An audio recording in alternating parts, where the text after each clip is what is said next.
రాజుగారికి రాజయోగం పట్టింది. అశోక గజపతి రాజు గారు అంటే రాజుల కుటుంబం. ఆయన తరతరాల నుంచి వారసత్వం కూడా ఉంది. అందుకని అక్కడ ఉన్నటువంటి ఆలయాలు, వారి పూసపాటి వారి ఆలయాలు, గజపతి రాజుల వంశపు ఆలయాలు, వాటికి ధర్మకర్తృత్వం కూడా ఆయన వహిస్తూ ఉంటారు. పెద్ద మనిషి, ఎప్పుడు వివాదాల జోలికి పోడు, చాలా బాధ్యతగా ఉంటారు.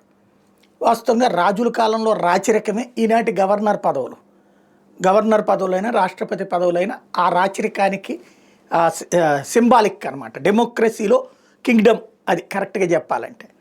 ఇప్పుడు ఆ తరహా పదవి భారతీయ జనతా పార్టీ తొలిసారి తెలుగుదేశానికి ఇచ్చింది. తెలుగుదేశం పార్టీ తరపున అంతకుముందు మోత్కుపల్లి నరసింహులు పేరు ప్రచారంలో ఉండేది.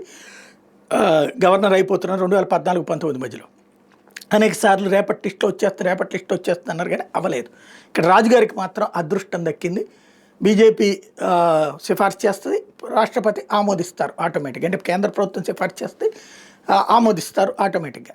అది అశోక్ గజపతి రాజు గారిని గోవా గవర్నర్గా నియమించడం అన్నటువంటిది కీలకమైనటువంటి అంశం. గోవాకి గవర్నర్గా నియమిస్తున్నట్టుగా ప్రకటించింది కేంద్ర ప్రభుత్వం. అంటే రాష్ట్రపతి ఓకే చేసేశారు. తద్వారా ఇక భవిష్యత్తులో మన తెలుగుదేశం పార్టీకి సంబంధించినటువంటి వాళ్ళు ఇక గోవాలో ఎక్కువగా కనబడతారు. ఎందుకంటే అశోక్ గజపతి రాజు గారు చాలా ఈజీగా అందరితో కలిసిపోయేటటువంటి మనిషి.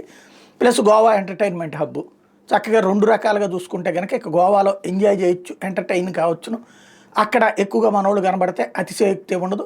అది పక్కన పెడితే గోవాకి గవర్నర్గా ఒక చక్కటి గౌరవనీయమైనటువంటి పదవిని అశోక్ గజపతి రాజు గారు అందుకున్నారు.